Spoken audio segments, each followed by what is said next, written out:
Hey everyone, Bernard here. This is going to be a series of videos on the weapons of Modern Warfare 3 in the popular hardcore mode. Not a lot of people are making content for this kind of thing, so I want to do my best to bring you the best information on what weapons work really well and what doesn't. And some of these may actually surprise you.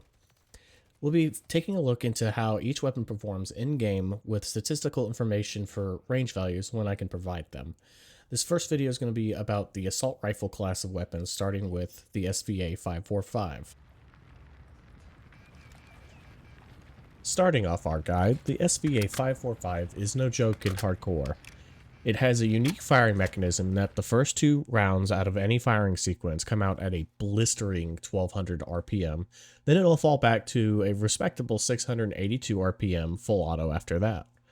Recoil is also really good on this gun since it doesn't really want to wander around too much even if you don't have any attachments for it, and it's entirely controllable. And if you kit this gun just right, it can become a laser beam at distance. As for our damage ranges, the SVA is a guaranteed one-shot to the upper body, not including the arms, out to about 32 meters, and it's also a two-shot after that. The SVA has an infinite one-shot headshot range, which is really nice to have. On paper, seeing two-shot may not sound that great, but remember that the first two rounds are coming out at 1200 RPM, and those shots are very accurate to each other, so you're very likely not going to be seeing any issues with your time to kill. When I say in hardcore, what do I mean by that exactly? Well, as I said before, the 2-round burst can and does make this gun feel like it can have an infinite one-shot range. If your first shot's hit, those bullets are coming out really fast. With that being said, how does this gun feel in game? I can tell you that I really enjoy using this gun. It's definitely off meta, since that infinite one shot cannot always be the most consistent thing, but that doesn't mean that the gun should be overlooked. It is very controllable, and it's also quick to draw, which are both things I look for in a gun. Hardcore tends to play differently than core, and well, what am I meaning by that? Well, since every gun kills way faster now, you need your guns to be accurate, and you also need your gun to be quick, which are two things that tend to be mutually exclusive. The SVA can kind of bridge between the two, providing an accurate and reliable gun to use in your games.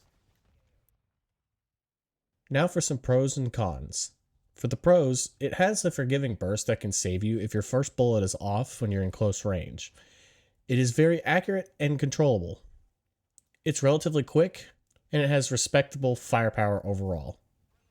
For the cons, the burst can make it feel like it's a one-shot gun, but it's sort of inconsistent at range. Slower full auto fire rate. Ammo tracking. If you don't keep track of when you need to reload, you will run out of ammo when you really don't want to. Verdict. Use it.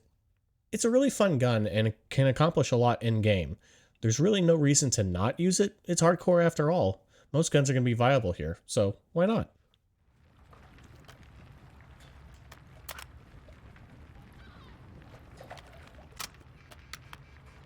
Next up, we have the MTZ-556. With a buffed recoil pattern and a fast 833 RPM fire rate, the MTZ is hands down one of, if not the best assault rifles in the game from a hardcore perspective.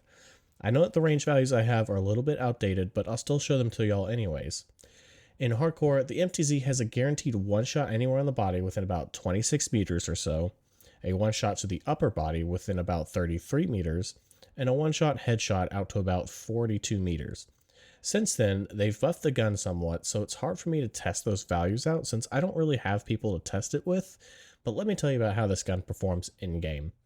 It is really good, people. I would consider the MTZ-556 to be meta-defining in hardcore.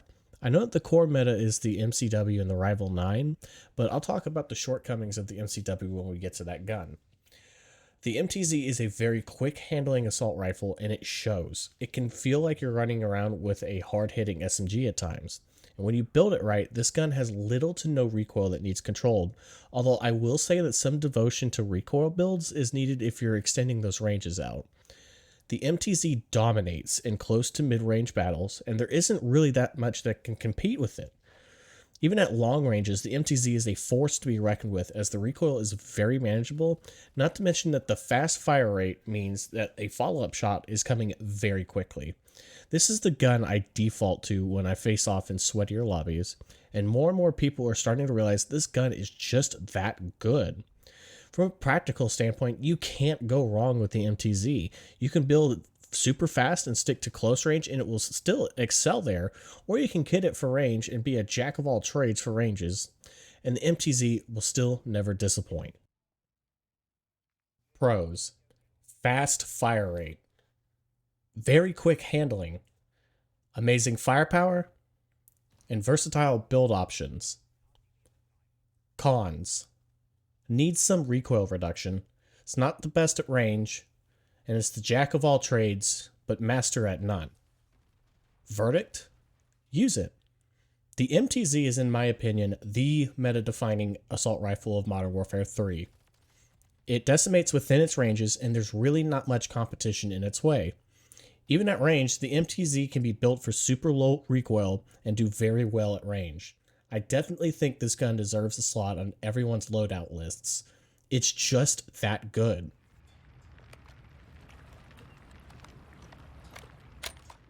The MCW, Core's ultimate meta assault rifle both in multiplayer and ranked.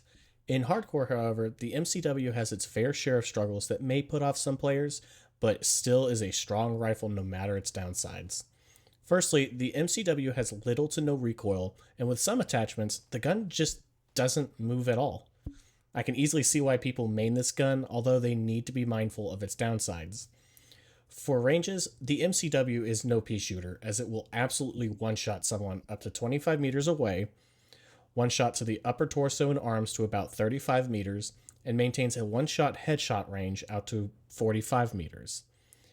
As for how this gun performs in-game, there is a serious drawback that I noticed that at least applies to me as an aggressive player, and that one thing that stands out is its slow handling. The sprint to fire on the MCW leaves a lot to be desired, and guns like the MTZ and some other assault rifles absolutely eclipse the MCW in this regard. However, if you're already aiming and ready for the fight, the MCW will punish anyone who makes a wrong move in front of you. Its respectable fire rate can be forgiving at times, but should not be depended on if you're not that accurate with it. The MCW is especially effective at mid to longer ranges where its low recoil can let you get those two shots on target at range and is a solid option for longer range playstyles.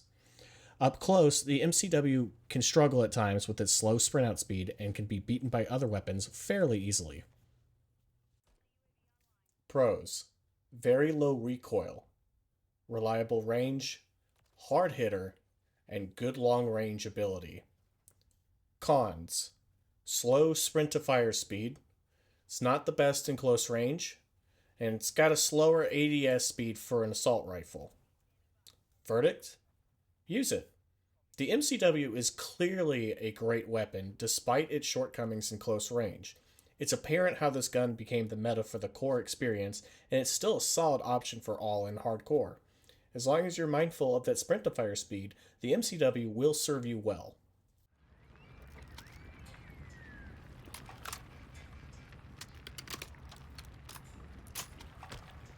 The Holger 5.56 is a juggernaut of an assault rifle when it comes to ranged fights. There really isn't but one or maybe two assault rifles that can reach far out as reliably as this one can. If you've ever heard of the argument that everything in hardcore is a one-shot gun, well, the Holger is part of that argument.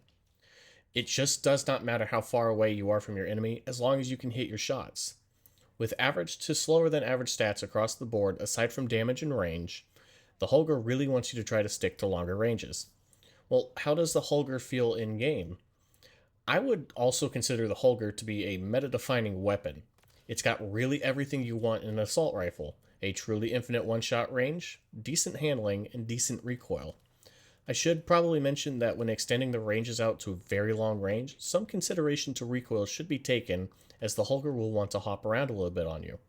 Now, what about the two aftermarket kits for the Holger?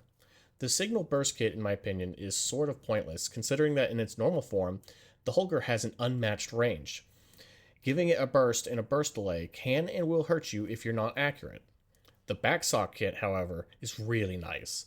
Having two shots that go out in a kind of horizontal fan pattern means that you're restricting the long range ability that the normal Holger had, but the drastic increase to handling stats means the Holger is now a close quarters monster.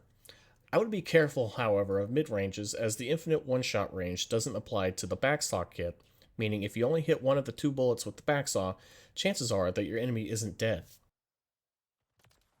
Pros: unrivaled range, very hard hitting, decent handling, an aftermarket kit for close range.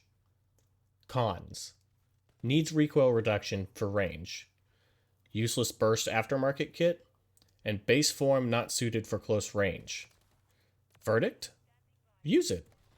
The Holger is my go-to for longer ranged maps like Estate, Wasteland, and Derail, and I still find good use for it on longer lines of sight. Its effectiveness as a longer range weapon cannot be underestimated and should definitely warrant some usage.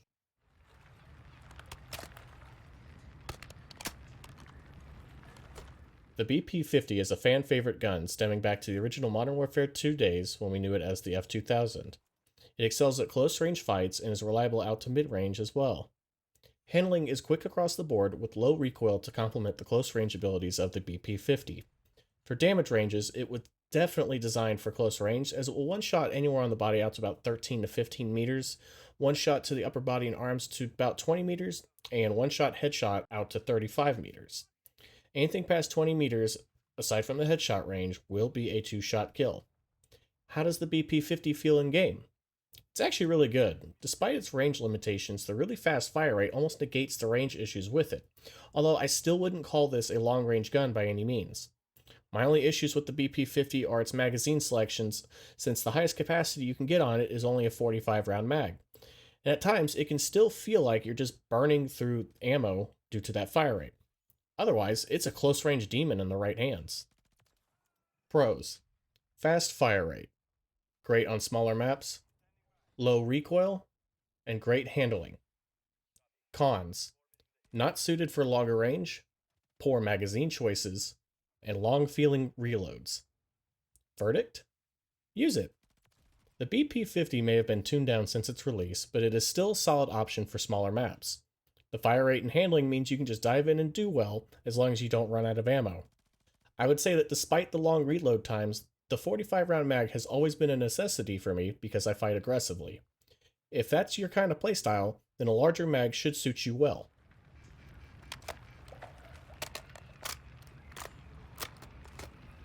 The Ram 7, TAR 21, IWI Tavor, MTAR, or whatever else you call this thing, it is a true COD classic gun. The Ram 7 is a moderately hard-hitting assault rifle with respectable handling, albeit with some recoil that will be mentioned later. As for damage ranges, the Ram 7 is a good all-rounder. It'll one-shot anywhere on the body up to about 33 meters, one shot on the upper body to about 43 meters or so, and it'll two-shot past that. It's worth mentioning that the Ram 7 has an infinite one-shot headshot range, so your true range will only be limited by your accuracy. As for how the Ram 7 feels in-game, I personally think that it's a mixed bag for me. I know this gun dominates in core and has the potential to be abused with the no recoil builds that you'll see, but for me, making a no recoil build kills the handling speed that I want out of an assault rifle. Also, the initial recoil pattern is something that I just don't really understand, and it's likely more of a skill issue than anything else, but I still feel that it is worth mentioning. Whenever I fire the Ram 7, the gun just jumps straight up and then levels off after that. Aside from that, the reliable range of the Ram 7 means that it's well suited to just about any map that isn't the three largest maps we have currently, which are Estate, Derail, and Wasteland, and shouldn't let you down if you know how to use it. Pros: reliable range, good handling, and hard hitter. Cons: harsh recoil pattern, gets beat up close by other guns, moderate fire rate. Verdict: consider it. I'm personally not a big fan of the Ram 7 by any means, but my opinion shouldn't mean that you should avoid it entirely. I'm just not fond of the recoil pattern on this thing, and I really don't feel like I should need to use the Jack BFB muzzle to make a gun serviceable. Otherwise, in better hands, this gun feels like a slower MTZ 556 with an extended range.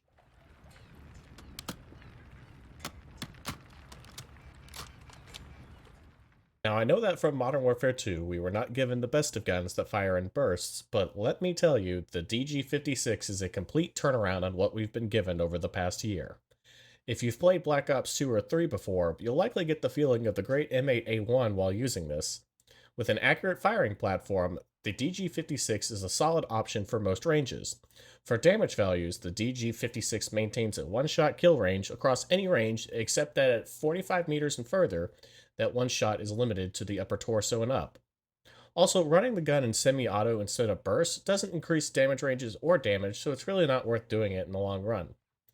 As for how this gun feels in game, well, it's really solid. The fast fire rate of the burst means that if you're barely off target, the other rounds in the burst will likely stray on target and be forgiving in that sense. Also, the DG excels in really any scenario as this is a very quick handling gun with low recoil. Even if you miss a whole burst on someone, the low burst delay means you can keep shooting without much worry that the enemy will be shooting back in time, especially if you've caught them off guard. My only issue with the DG personally is that the reload time on it is especially long for an assault rifle, especially if you're reloading from empty. Pros: great range, quick handling, hard hitter, and fast burst fire rate. Cons: not a full auto weapon, and long reload. Verdict: use it. The DG56 is a really strong gun to use in hardcore if you're a big fan of using burst weapons. I do not see where it could let you down as this gun excels in close, mid, and long range fights. Be mindful, however, of the reload times with this gun as you could get caught out during that.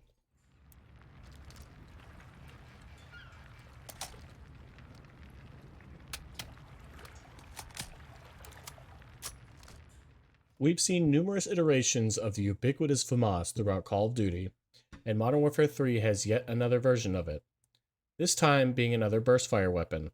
This time, however, the FR556 feels like the little brother of the DG56, which we just talked about. It has a slightly slower fire rate than the DG, has noticeably more burst spread than the DG, and overall just feels a little bit weaker than the DG. But don't let that convince you that this gun is bad necessarily, it just has some quirks to it. As for damage ranges, the FR556 actually has the DG56 beat here, as it has an unlimited one-shot potential, assuming you only hit the torso. And same thing happens here where putting it on semi-auto doesn't do anything for both damage or damage ranges. As for how the FR556 feels in game, it's okay at best.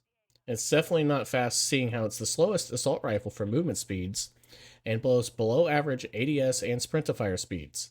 I've used it to get Interstellar done, but since then, I feel like I'm just nerfing myself if I use the FR anymore. It's definitely living in the shadows of the DG and other assault rifles. I should also mention that a 25 round mag on a 3 round burst gun just feels awful, even though the reload time isn't half bad.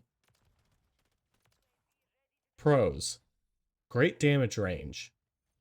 Cons: more recoil than the DG56, slow handling, slow movement, and low magazine capacity.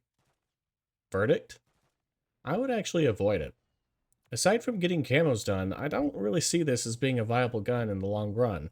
That's not to say that you can't get kills with it or do well with it, because you certainly can. It's just that considering that there are 23 assault rifles in this game at the time of this recording, there are certainly much better options across the board.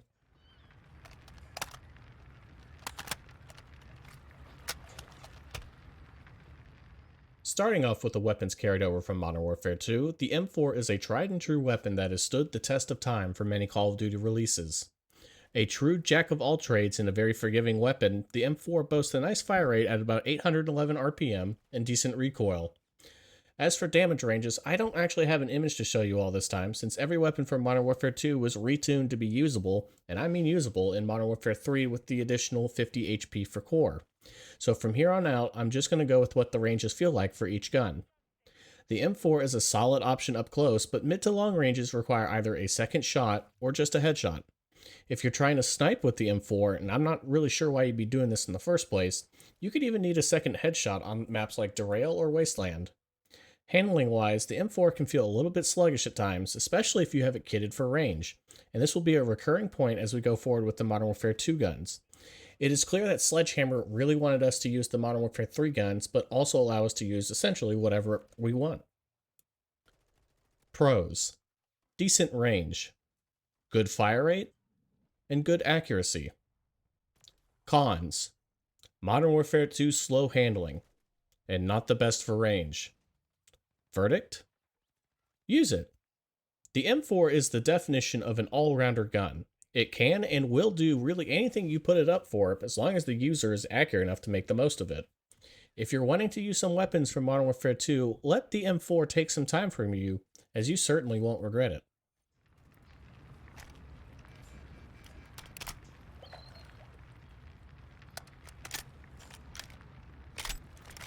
The TAC-56 was a monster during its days in Modern Warfare 2, reigning as the supreme weapon in core, hardcore, and ranked.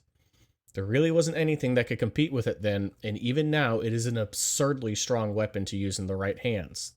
With a slower fire rate at 625 RPM, take care to be accurate, as an enemy could walk in between your shots if you're not careful.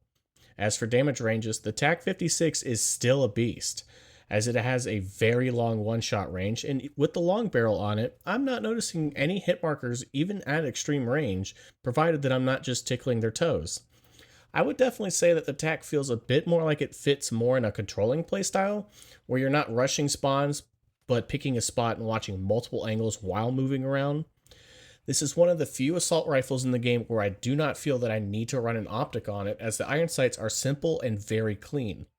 This gun, and virtually every gun going forward on this video, does suffer from slower than average handling inherent to being a gun from Modern Warfare 2, but don't let that fool you. The TAC-56 is a monster.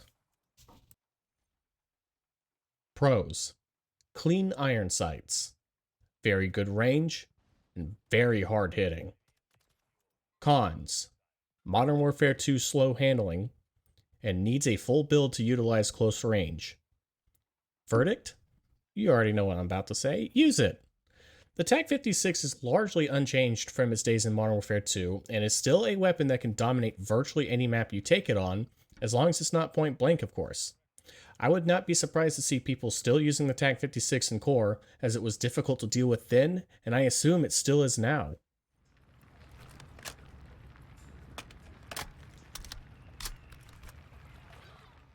Gone are the days of how busted the STB was during the beta of Modern Warfare 2, and now we have a weapon that is very stable, but I wouldn't say much after that. The STB has a decent fire rate of about 741 RPM, and as mentioned before, is very accurate. Its ranges, however, leave some to be desired, as this certainly isn't a long-range striker by any means. I can get consistent one-shot kills in close range, but after that, it falters off. I don't really have much to say on how it feels in game either, as the STB just doesn't feel right to me. It's too slow for what it was meant to do, and I can really see this gun never seeing use in core either. Pros: low recoil, very accurate, and good fire rate.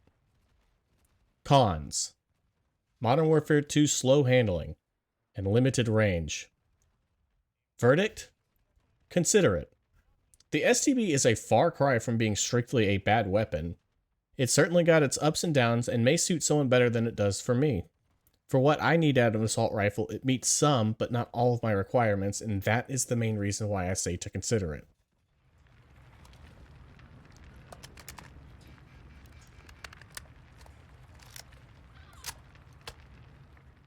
A gun with a story as old as time, the AK-47 sees multiple forms across virtually every Call of Duty game. From the humble AK-47 as we knew it long ago to the extreme Volk from Infinite Warfare, the AK has always used a great formula for a gun: hit as hard as reasonably possible. Although the AK has a slow fire rate, don't let that fool you, as this gun is a monster across ranges, granted that you're hitting your shots. I don't see many hit markers from using the 7.62 AK unless I'm either at an extreme range or hitting legs. Up close, it doesn't really matter as long as you're hitting them. Handling wise, it's what you'd expect of the AK. It's a little bit bulky feeling, and it's a little bit slower than other assault rifles. The recoil is also what you'd expect of a hard hitting assault rifle, but it's definitely controllable either with or without attachments. The payoff of its impressive damage and range definitely outweighs the downsides. As a minor bonus, it seems we've been given some parts from Zenit Co, so your AK can always look great and perform great. Pros: very hard hitting, great range, Cons: Modern Warfare 2 slow handling, moderate recoil, and slow fire rate. Verdict: use it. The AK was great then and is still great now. We've never really been disappointed with any iteration of the AK, and the trend continues to this day. Mind the recoil, and you've got a beast of a gun in your hands.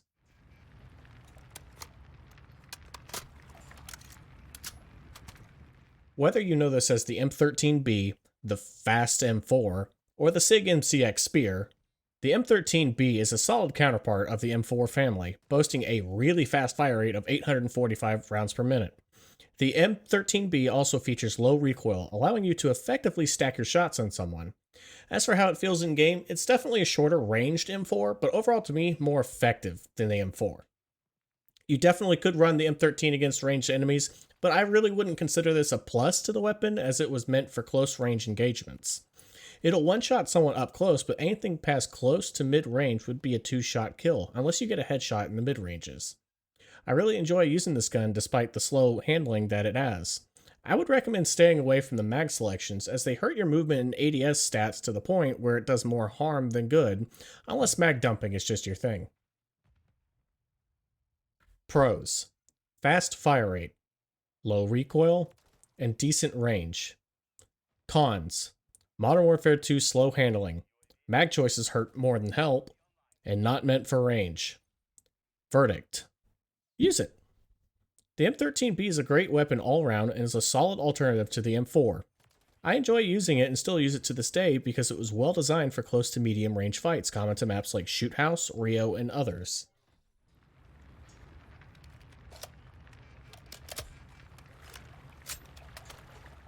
The Chimera, or Chimera depending on how you pronounce it, hasn't been seen in Call of Duty since the days of Ghosts, but it returned with a vengeance in Modern Warfare 2, where it was immediately a super strong weapon that didn't let your enemies know where they were being shot from. In Modern Warfare 3, not too much has changed other than the handling seeming out of place for a gun this small and compact. The Chimera shoots 300 blackout, which naturally leaves no skulls for your enemies to know that their teammate just died, and it can do it at a moderate range. The stock Chimera is integrally suppressed, but the barrel attachments for the Chimera do not have the same outfit. So if you want to stay stealthy, you'll need to use a second slot for a suppressor. Whether loud or silent, the outcome is still the same. The enemies will die. The Chimera to me is still a good weapon, but for some reason no love has been given to it for this game. It just handles so slow despite being so small. It'll work very well in close and mid ranges, but the recoil can be a bit much for long ranges if you don't have a build for it. Pros: fast fire rate, comes suppressed, and great close range fighter. Cons: Modern Warfare 2 slow handling, moderate recoil, and takes 2 slots to have a suppressed barrel kit. Verdict: use it. The Chimera is still a great gun and is fun to use all around. You might be seen as a little bit sweaty with it, as it wasn't dominant AR in Modern Warfare 2, but it should still serve you well.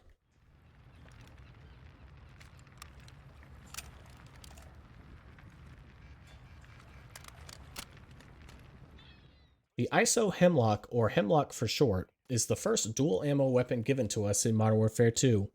It can fire either 5.56 NATO or 300 Blackout. In Modern Warfare 2, 300 Blackout was the way to go with it, despite the noticeably reduced fire rate.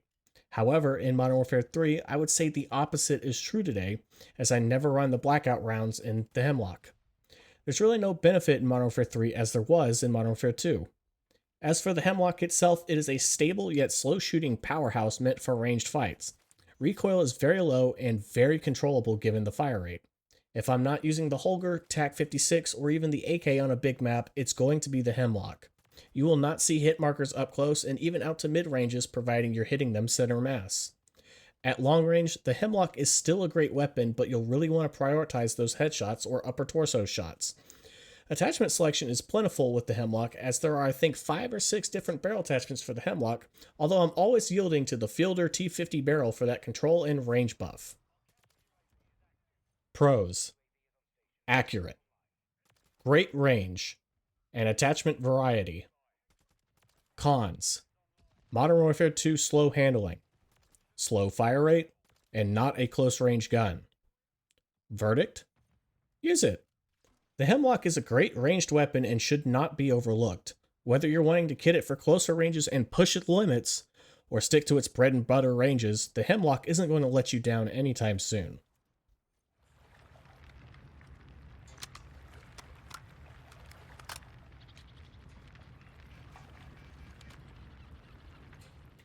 The Tempest Razorback is a fast-firing, low-recoil gun that came later during the life of Modern Warfare 2. It boasts a nice fire rate of 833 RPM and controllable recoil. As for ranges, in close quarters, I do notice some hit markers with it, but that's mainly either hitting legs or through some type of cover. So with this gun, I would definitely prioritize upper body and headshots at just about every range. I would not consider this to be a usable gun for distance, as I did mention that it's got low recoil, but not no recoil. If you want this gun to be serviceable for longer sightlines, I would lean more into a recoil build where it will be usable, but you'll have to make sacrifices to its close range ability. Handling wise, it's nothing too impressive to write about and suffers from the handling brought over from Modern Warfare 2. Personally, I was never a big fan of this gun in Modern Warfare 2, nor am I convinced in Modern Warfare 3 of being a great weapon overall. Pros: fast fire rate and decent recoil. Cons: Modern Warfare 2 slow handling, limited range, and low versatility. Verdict: I'd consider it. Outside of doing camos, I don't see much use for it in my arsenal, but I'm certainly not going to say don't use it, as it is usable, just not much after that. It's like the meme where they bulk up your M4, except it got a little worse afterwards.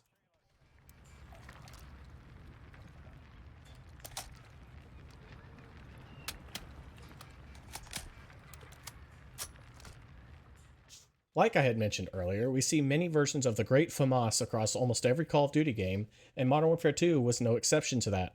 The FR Advancer comes to us with a very high fire rate of 923 RPM and wants to claim its stake in close to mid ranges. How effective it is at that is another story, as aside from the fire rate, there really isn't that much to say that's amazing about it. The stock magazine capacity is 25 rounds, which is certainly enough to get a couple of kills, but is not what you're looking for when you're wanting to rush and dominate an enemy team. Thankfully, there's magazine attachments to fix that issue. Recoil is something to also be cautious of, as the Advancer has a fair bit of straight line vertical recoil that limits its effectiveness at range, unless you put on appropriate attachments, of course. Handling wise, it's actually pretty decent Modern Warfare 2 guns considered, but will slow down a lot more the more you lean into the recoil style. This gun is fun to use in game though, as the fire rate can and will save you sometimes from bad accuracy from time to time. Pros: very fast fire rate, decent handling, and good for close range. Cons: low magazine capacity and moderate recoil. Verdict: use it. The FAMAS, or Advancer, was a great gun in Modern Warfare 2 despite its weak damage, and it's still pretty good to use now. I do enjoy my time using the gun, and I still revisit it from time to time again.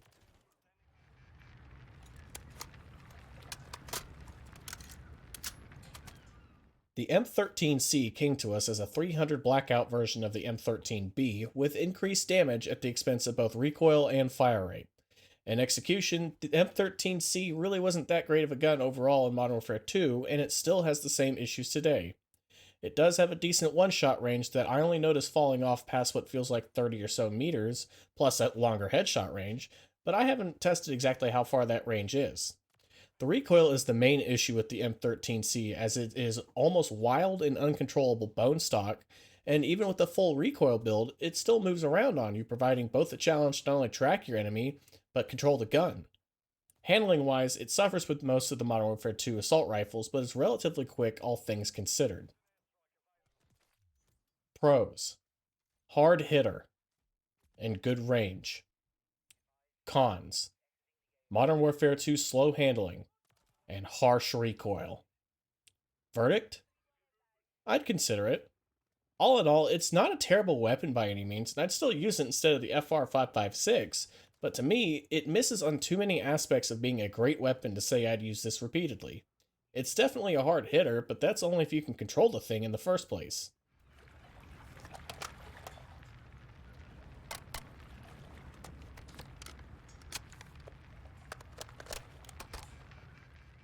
The TR-76 Geist came to us towards the end of Modern Warfare 2, and was a behemoth of a weapon to use in that game.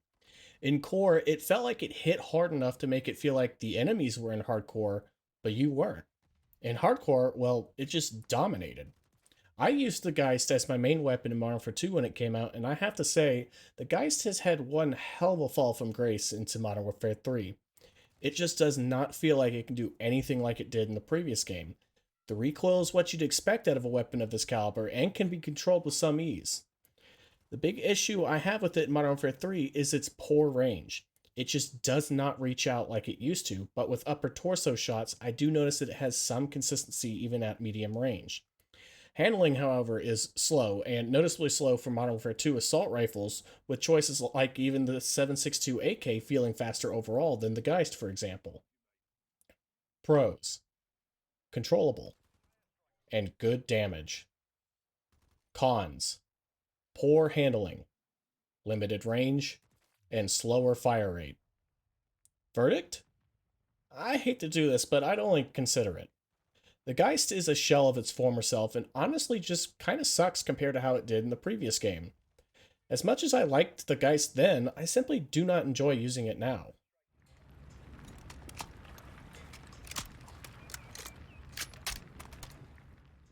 The M16 had a very rough beginning, and only after buffs was this gun considered even remotely usable. It sports the slowest fire rate of any Modern Warfare 2 assault rifle at only 596 RPM, with a burst delay of 80 milliseconds, so if you're missing some shots, do not expect the M16 to do you any favors.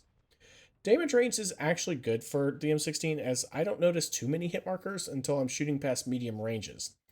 Headshot range is practically infinite as throughout using the M16 I haven't noticed any headshot hit markers. Handling wise is what you'd expect out of a Modern Warfare 2 gun as it is slow, but it is quicker thanks to being part of the M4 platform. Recoil for the M16 is decent but not amazing by any means, but of course, attachments help a lot, and I'm looking at you, 14-inch carbine shroud barrel. Reload times are actually good for an assault rifle as long as you stick to the base 30 round magazines. Honestly, the M16 is decent for an assault rifle, even though there are certainly better choices overall for a burst weapon. Pros: short burst delay, good range, and quick reloads. Cons: Modern Warfare 2 slow handling and slow fire rate. Verdict? I'd still only consider it. The M16 was the only burst assault rifle we got during Modern Warfare 2, and they really fumbled the bag on what a burst gun should feel like. It took months for it to be usable, and even then, it is outclassed by virtually every gun in its category.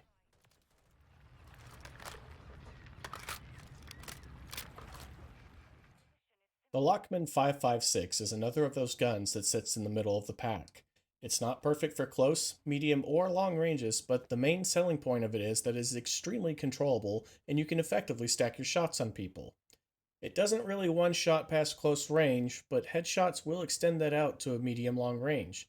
Handling is, of course, slow, given that it's a Modern Warfare 2 gun, but overall, I like using the Lockman 5.56. It's really controllable and very reliable even at range, making for a fairly good ranged gun. I wouldn't recommend kitting too heavily for recoil as the old Modern Warfare 2 attachments these guns have can slow your ADS and movement speeds to something more akin to an LMG. Pros: low recoil, good range, and versatile builds. Cons: Modern Warfare 2 slow handling, not perfect for every range, and attachment slowdown. Verdict? Use it. The Lockman 5.56 really fits the bill for a jack of all trades weapon from Modern Warfare 2. It fit the description then and still does now, even though there are a few others designed to be just good for everything.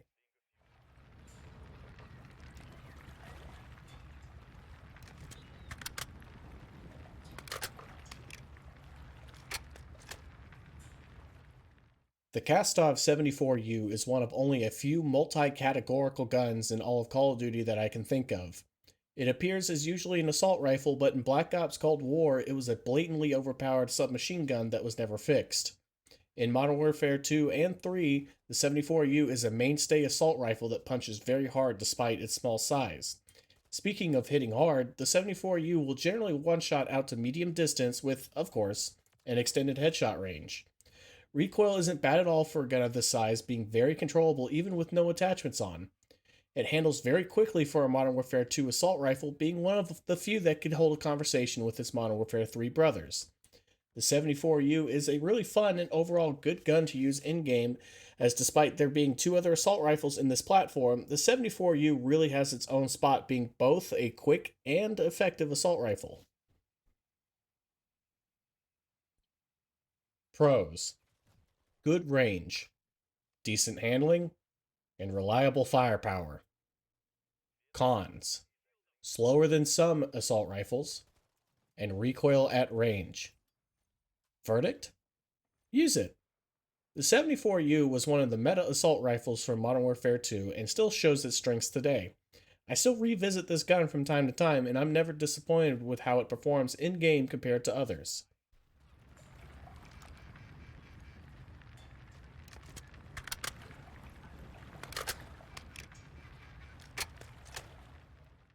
Last but certainly not least, the Kastov 545 shows up as the little brother to the 7.62 AK. Little brother might be pushing it though, because it is not a weak gun by any means.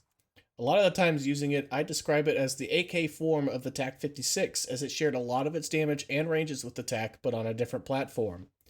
In Modern Warfare 3, it's still a good gun to use as it boasts very low recoil for an AK and a very respectable range. I do not notice any hit markers until I'm shooting past medium distances, of course, but don't let that fool you, as the low recoil can definitely allow the 545 to push to long range fights. Speaking of recoil, something I noticed is that you can actually get negative visual recoil on the 545 using the Modern Warfare 3 attachments. Don't believe me? Throw the Jack BFB or the billeted brake on it, and it'll almost confuse you as you're expecting the gun to recoil upwards, but it's actually going downwards. Either way, the 545 is a very good assault rifle with okayish handling brought over from Modern Warfare 2. It's almost as if you could say that Modern Warfare 2 was a much slower game. Pros: very low recoil, reliable range, and decent handling. Cons: not meant for long range, and still slower than some assault rifles. Verdict: use it. The Kastov 545 is still a great gun to use despite the funny things that you can accomplish with the recoil on it. I do still use this gun frequently, and I don't really see why you wouldn't either. Well, that about wraps it up looking through every single assault rifle currently available in Modern Warfare 3 for the hardcore perspective.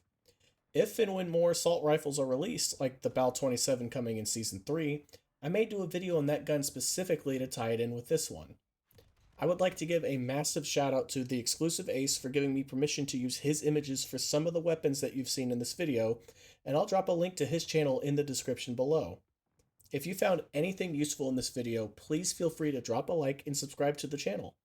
I do intend on doing videos covering every other weapon category, maybe other than melee, so be on the lookout for those when they come. If you want to see anything different in the upcoming videos, please feel free to leave a comment and I'll see what I can do to further improve what I'm giving back to the community as a whole. Thank you all for watching, and I'll see y'all next time.